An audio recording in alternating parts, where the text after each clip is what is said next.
ఈ కూటమి ప్రభుత్వం వచ్చి 2 ఏళ్ళు అయింది. ఈ 2 ఏళ్లలో మార్పులు, చేర్పులు ఏం చూసారో రాష్ట్రంలో? నిజంగానే కూటమి ప్రభుత్వం ప్రజల అభిష్టం మేరకు పనిచేస్తుందా? లేదా? ఈ కూటమి ప్రభుత్వం నా పేరు మరకా శ్రీనివాసరావు అండి. ఈ కూటమి వచ్చి 2 సంవత్సరాల్లో స్టార్టింగ్ ముందు అన్నా క్యాంటీన్లు ఓపెన్ చేశారు. పేదవారి కోసం పెట్టిన అన్నం పెట్టాలనే నిదానంతో పెట్టింది కాబట్టి దాన్ని వెంటనే అమలు చేసి అందరికీ, అది కాకుండా మళ్ళీ మొన్న నెల రోజుల క్రితం ఇంకొక 56 అదనంగా ఓపెన్ చేసి అన్నా క్యాంటీన్లు అందరికీ రాష్ట్రం మొత్తం పల్లెటూరులో కూడా జరగాలని అన్నా క్యాంటీన్లు ఓపెన్ చేసి అన్నా క్యాంటీన్ని రన్ చేస్తున్నారు. అలాగే ఈ పోవటం ప్రభుత్వం వచ్చినాక డిఎస్సిని తీసుకున్నారు. జాబ్ క్యాలెండర్ 10 సంవత్సరం విడుదల చేస్తున్నారు. వచ్చిన 3 నెలల్లోకి ఇంజనీరింగ్ విద్యార్థులకు అందరికి కూడా మన ఎంపీ గారు, ఎమ్మెల్యే గారు వీళ్ళందరూ కూడా ఇది పెట్టి జాబుల్ని ఇప్పించారు. ఇంజనీరింగ్ విద్యార్థులకి అందరికీ ఎవరికి ఏ అర్హత ఉంటే ఆ అర్హతను బట్టి ప్రైవేట్ జాబులు ఇప్పించారు. 1,00,000 మంది దాకా ఇప్పించారు దరిదాపుగా. అలాగే డిఎస్సి ఆ నెక్స్ట్ సంవత్సరం మొన్న డిఎస్సి వదిలి డిఎస్సిలో కొన్ని వందల మంది టీచర్లను తీసుకున్నారు. అదేవిధంగా డిజిఎస్సి తీసుకోవటం మూలాన గవర్నమెంట్ టీచర్లో డిఎస్సి అంటేనే గవర్నమెంట్ టీచర్లలో మంచి ఎడ్యుకేషను ఇవన్నీ ఉంటాయి. అలాగే బీఈడి చేసిన వాళ్ళే గవర్నమెంట్ టీచర్గా ఉంటాడు. ఈ ప్రైవేట్ స్కూల్లో ఇంటర్ 10th ఈ చదివినా కానీ జాబ్ ఇస్తారు. ఎందుకంటే వాళ్ళకి 5,000 10,000 కాబట్టి వాళ్ళకి ఇచ్చేది. ఆ విధంగా గవర్నమెంట్ టీచర్కి ఉండ మైండ్ సెట్ కానీ విధానం కానీ ఈ ప్రైవేట్ టీచర్కి ఉండదు. ఎంతసేపు కొడతాం, తిడతాం, భయపెట్టి విద్య జీవితమే కానీ ప్రైవేట్ స్కూల్లో. గవర్నమెంట్ స్కూల్లో అయితే ఆడుతూ పాడుతూ వాళ్ళకి ఎలా చెప్పాలి అనేది గైడెన్స్ ఇస్తారు. ఆ గైడెన్స్ ప్రకారమే విద్య నేర్పుతారు. ఆ విధంగా గవర్నమెంట్ స్కూల్లోనే మంచి ఎడ్యుకేషన్ ఉంటుంది. అలాగే స్కూల్స్ని కూడా డెవలప్ చేస్తున్నారు. గ్రౌండ్స్, బిల్డింగ్స్, అలాగే వాటరు ఇవన్నీ కూడా ఒక మధ్యాహ్న భోజన పథకం ఇవన్నీ కూడా చక్కగా ఏర్పాటు చేస్తున్నారు. ఈ విధంగా గవర్నమెంట్ స్కూలు అంటే ప్రైవేట్ స్కూల్ కంటే కూడా ఎక్కువగా తయారు చేస్తున్నారు.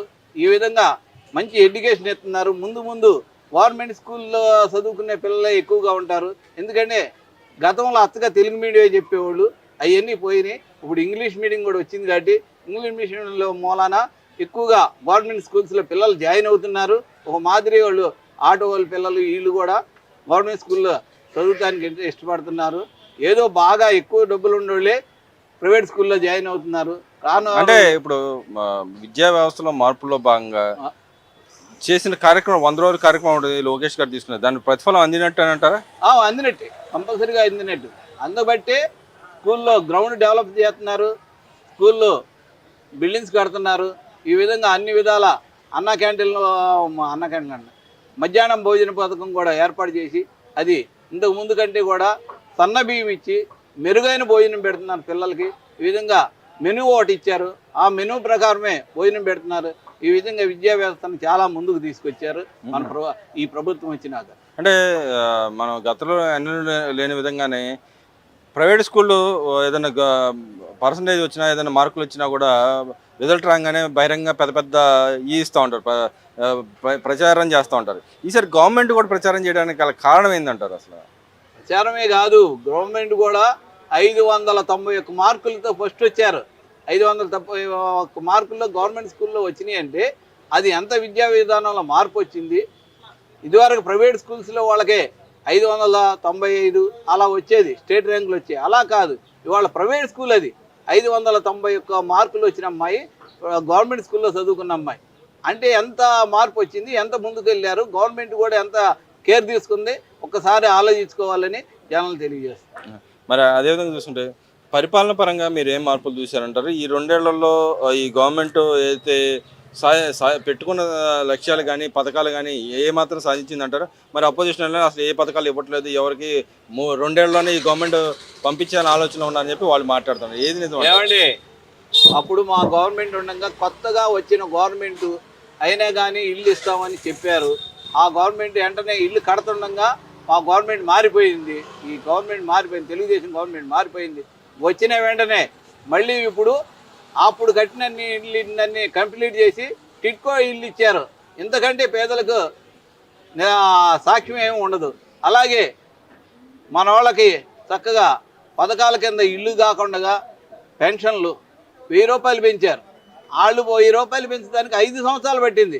అదే చంద్రబాబు నాయుడు వచ్చిన తర్వాత పెన్షన్ని ఒకేసారి పెంచి అంతకుముందు ఉన్న 3 నెలలను కూడా కలిపి ఒకేసారి ఇచ్చారు.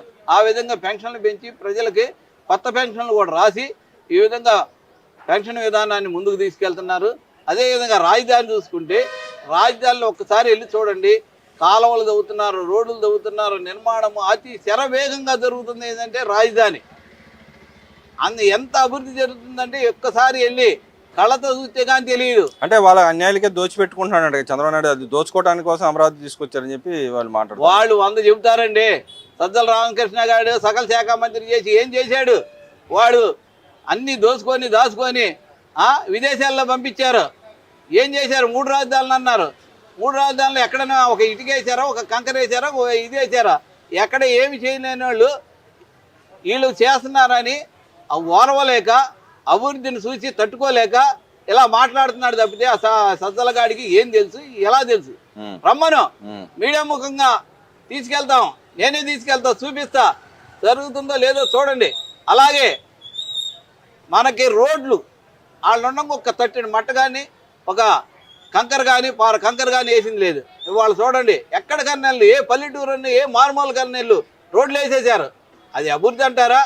ఏమంటారు? మీరే చెప్పండి. మీడియా ముఖంగా కావాలంటే చూపిస్తాను రండి. ఎక్కడికి వెళ్ళినా రోడ్లు వేసారు, స్కూల్ భవనాలు కడుతున్నారు.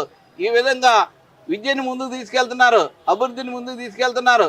పేదవారికి ఎక్కడైనా కావాల్సిన వాళ్ళకి ఇల్లు ఇచ్చారు. ఎంత అభివృద్ధి చేసి ఇంత ముందుకు తీసుకెళ్ళి పెన్షన్లు ఇచ్చి పథకాలన్నీ అమలు చేస్తుంటే అమలు చేయింది ఏముంది? వాళ్ళు ఏమంటారు? ఇలా చేయకపోతే వాళ్ళు అలా మాట్లాడిపోతే గవర్నమెంట్ మీద బుర్ర చల్లపోతే మంచిగా చేస్తున్నారు, బాగా చేస్తున్నారని ఎలా చెబుతారు? చెబితే మళ్ళీ వాళ్ళకి ఓట్లు ఎవడేస్తాడు? దానికోసమే చెబుతున్నారు తప్పితే ఇంకొక విధానం లేదు. అంటే అప్పుడు గత గవర్నమెంట్లో ఉన్న పాలసీలు కానీ వ్యవహార శైలి కానీ ఇప్పుడు ఉన్న వ్యవహార శైలికి తేడా ఏంటంటారు? ఇండస్ట్రీస్ ఇన్ని రావడానికి గల ప్రధాన కారణాలు ఏంటంటారు? ఇండస్ట్రీస్ రావడానికి ప్రధాన కారణం ఏంటంటే ఆడుండంగా రాకపోవడం కారణం ఏంటంటే 3 రాజధానులని రాష్ట్రాన్ని నాశనం చేసేసాడు. ఆ విధంగా ఆడి మాట ఎవడో నమ్మే పరిస్థితి లేక ఎప్పుడు ఇండస్ట్రీలు రాలేదు. అలాగే మన గవర్నమెంట్ వచ్చినాక మన అమరావతి రాజధాని అని పార్లమెంట్లో బిల్లు పాస్ చేయించారు. దాన్ని నమ్మి ఇవాళ కంపెనీలన్నీ వచ్చి మనకి మన ఏరియాలో కంపెనీలు పెట్టి స్థాపించి మనకి అభివృద్ధి అనేది జరుగుతుంది.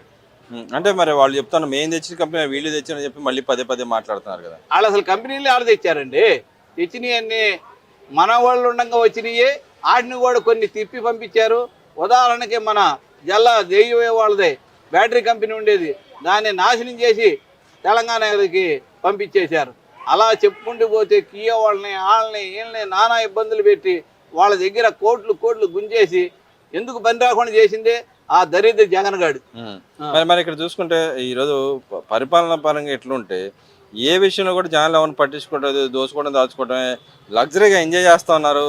ఎక్కడ ఎవరిని పట్టించుకోవట్లేదు. పక్కన పెట్రోల్ డీజిల్ లాంటివి కూడా లేకుండా పోతుంది. ఈ కూటమి ప్రభుత్వం ఫెయిల్యూర్ అయింది కాబట్టి ఈ కూటమి ప్రభుత్వం చీలుస్తాను, నేను మా జగన్మోహన్ రెడ్డిని సీఎం చేస్తా అని చెప్పి మన అంబటి రాంబాబు గారు మాట్లాడుతూ ఉన్నాడు. అంబటి రాంబాబు ఆంబోతు రాంబాబు అంటారు, ఊరినే కాదు. ఆడి నోటికి ఏదొస్తే అది మాట్లాడుతుంటాడు. ఆడి నియోజకవర్గం ఏది? రేపల్లె.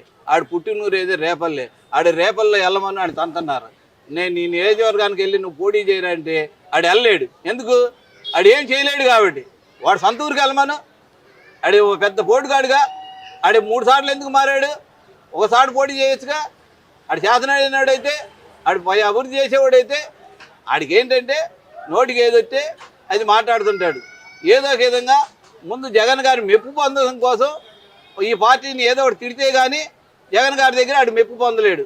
అంతకు తప్పితే వాడికి ఏమీ లేదు. వాడి దగ్గర మ్యాటర్ కూటమిని చీలుస్తా అని చెప్పి ప్రమాణాలు కూడా చేస్తున్నాడు. వాడి చీల్చేది లేదు, ఆడి బొందా లేదు, ఆడి సొంతూరులో వాడికి మెజార్టీ లేదు, వాడికి ఇది లేదు, వాడేం తీస్తాడు, వాడేం చేస్తాడు.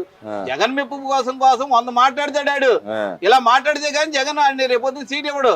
లేదా ఆడిని తోచి పక్కన తప్పుకోరా. సీట్ల కోసం ఫీట్లు అంతే. మరి సీట్ల కోసమే ఫీట్లు, ఇంకోటి మాత్రం లేదు.